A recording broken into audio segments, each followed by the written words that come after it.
Hello guys, welcome mo pala sa aking channel, Kiko Mekaniko. At isang magandang pinagpalang araw po sa atin lahat guys. So, sa ngayon po pala may ginagawa ako dito na Mitsubishi L200 2013 model. So, ang pinaka-issue po pala nito guys, bali na nakbo daw po ito tapos biglang namatay tapos di namandar. So, ang ginawa po nito guys, pina-check po ito sa scanner sa ibang auto shop. So ayan, pakita ko lang po sa inyo ang tsura ng Mitsubishi 2013 model L200. Ayan, L200 bangaw na agad guys. Mukhang company service lang po ito eh. So nung pina-scan po ito guys sa ibang auto shop, bali may lumalabas na trouble code.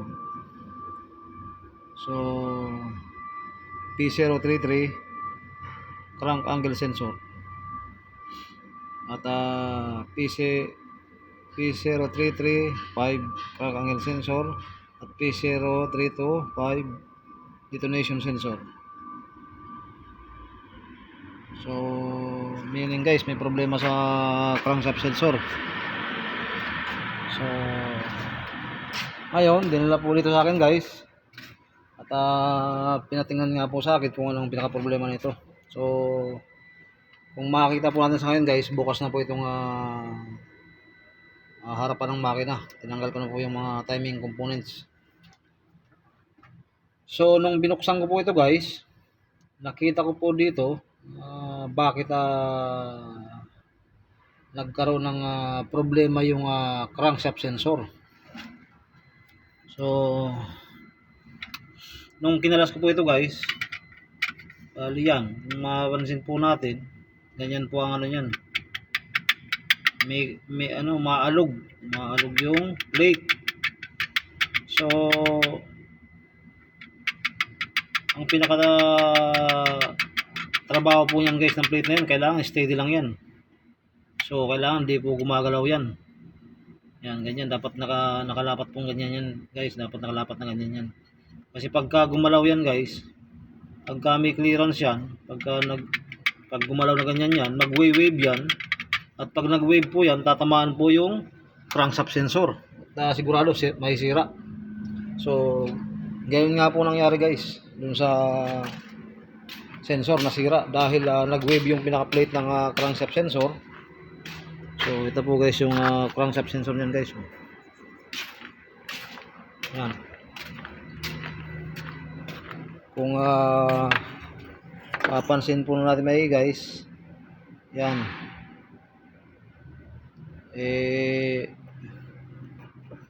Yan. Antayin ko lang po luminaw yung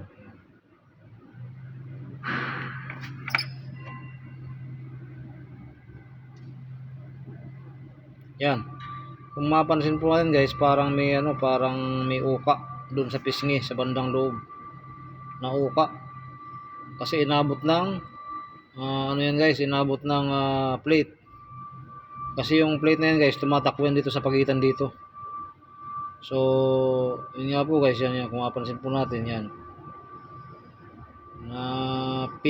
Napingas dahil tinamaan nung plate na nagwe-wave. So ganito kasi yan guys dito nakalagay yan. Dito po nakalagay ang sensor na yan sa yan. Yan sa portion na yan. Yan. Ganyan po ang style yan guys. Yan. Kung papansin po natin. Yan. Ganyan po yan guys. Dapat ganyan yan. So, yung plate na yan guys, tulad na nga po nabanggit ko, tumatakbo po sa gitna ng ng pagitan ng sensor. Yan, sa pagitan ng sensor yan. Diyan tumatakbo yung plate na yan. So kailangan naka-steady yan guys. Dapat hindi yan ano, dapat nakadiin ganyan yan. Dapat nakadiin may ganyan yan, nakalapat nakalapat po talaga yan. So guys, ang history pala nito guys, ang history nito, nagpalit ng water pump. Kung papansin po natin guys, bago tong water pump niya. So nagtanggal po ng ano nito ng timing belt or timing components nung nagpalit ng water pump. So ang nangyari po nito guys, itong tornilyo na ito, guys, kung papansin natin, yan, may washer ito. So nung kinalas ko po ito guys, wala nang washer. Buti nakakita po ako ng kaparehas mismo na washer na ito, kaya sa ngayon nilagyan ko po ng washer. Hindi pwede guys na walang washer ito guys. Yan, itong washer na yan, hindi pwedeng wala yan. Kasi yan po yung ang mangyayari guys, pag wala yung washer na yan, tutukod itong tornilyo sa loob. Ibig sabihin nung gumawa, siguro po yung gumawa ito dati, baka inisip niya mahigpit na, yun po pala hindi humigpit. So bakit hindi humigpit? Kasi wala pong washer. Yan, napakalaga po ng washer na yan guys. Ang trabaho po yan para hindi sasagad yung tornilyo sa loob ng crankshaft internal thread journal. So yun po yung pinakatrabaho ng washer na yan. So ang nangyari guys, nung hindi nga po sumagad itong tornilyo na ito, ang tendency ng crankshaft sprocket guys, hindi yan lalapat. Hindi niya maiipit maigitong pinaka sensor plate or crankshaft sensor plate. Hindi niya po maiipit maigito dahil hindi po nahigpitan yung or hindi lumapat yung crankshaft bolt dito sa crankshaft sprocket. So ganoon po nangyari niyan guys. Kaya nagkaroon ng medyo pagangat na konti. Ang nangyari, siyempre po pagka umaandar ng makina guys at hindi mahigpit to, may possibilities po guys na na umangat tong bagya tong crankshaft sprocket nito o lumabas ng bagya dahil walang washer.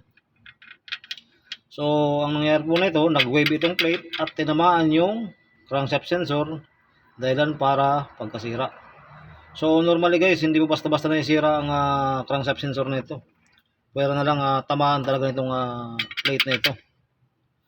So napakahalaga po guys na kailangan i-check po natin maigi ang itong uri ng mga makina or itong uri ng mga timing components. Make sure guys na hindi ito gumagalaw itong plate na to. Pag nagkakabit po tayo ng timing components, make sure po na hindi po gagalaw yan. Kasi pag gumalaw yan, sigurado po sira ang crankshaft sensor. At sigurado di naandar yung engine. So ito po ang nakita ko guys na assessment kung bakit nasira yung crankshaft sensor. Hindi nahigpitan maigi yung crankshaft bolt. Kasi dahil walang washer.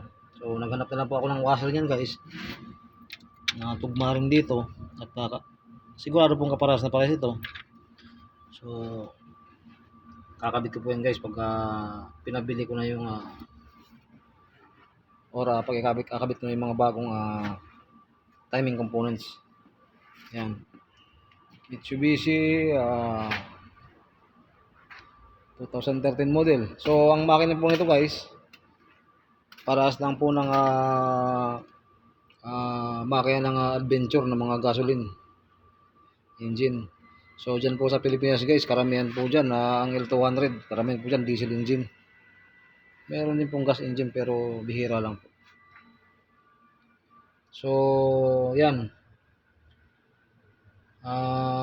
kaya guys ang may advice ko lang po sa mga kaibigan po natin na mekaniko dyan na gumagawa din po ng sakyan, Pagka tungkol na po sa timing components or may silang parte ng isang makina, make sure po na kung ano po yung natanggal natin kailangan may balik ng maayos. Hindi po pwedeng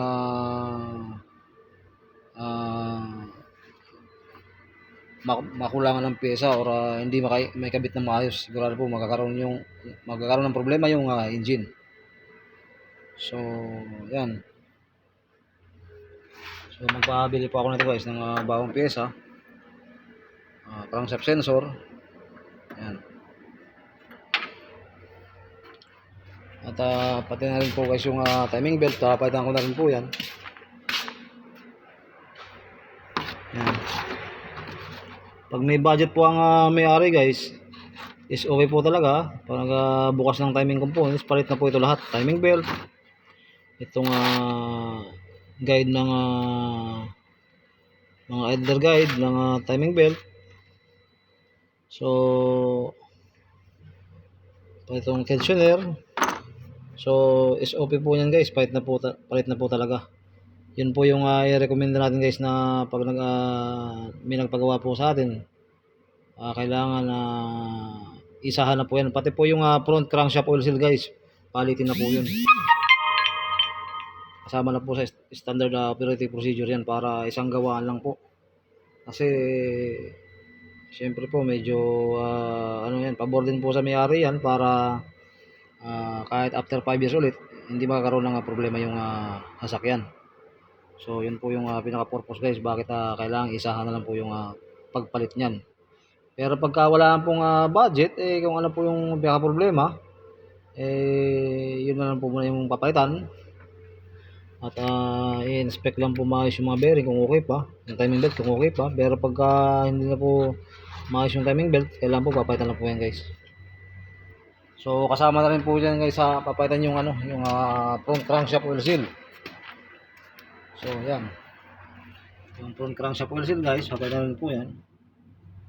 Yan, sa bandang harapan po yan.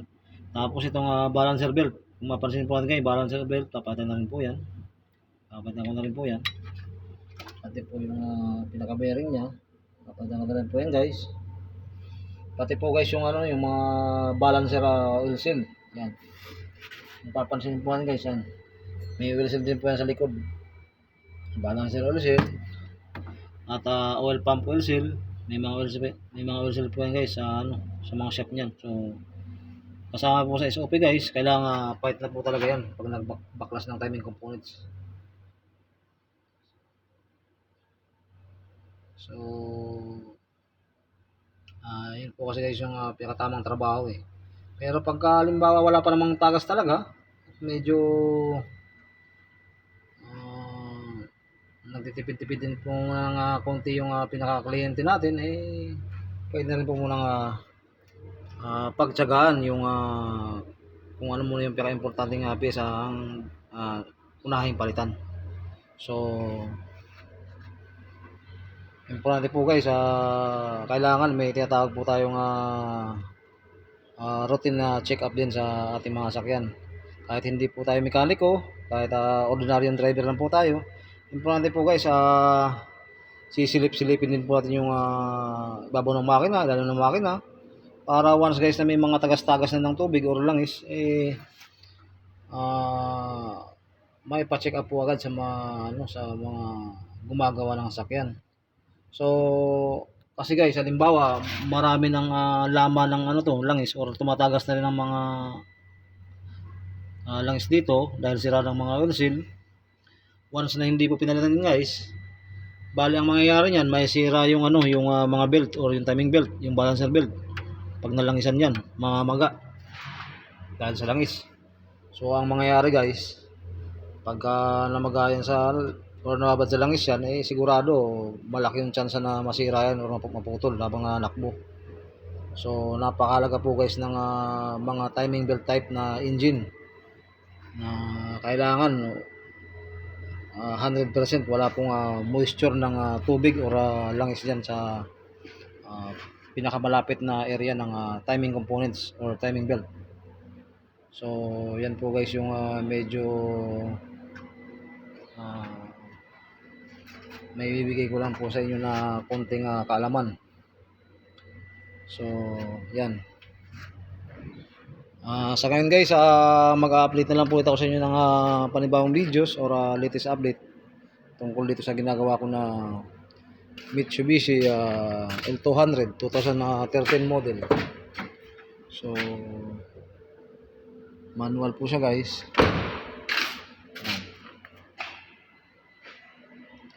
So sa ngayon guys, hanggang dito na lang po muna yung aking video. Maraming salamat po.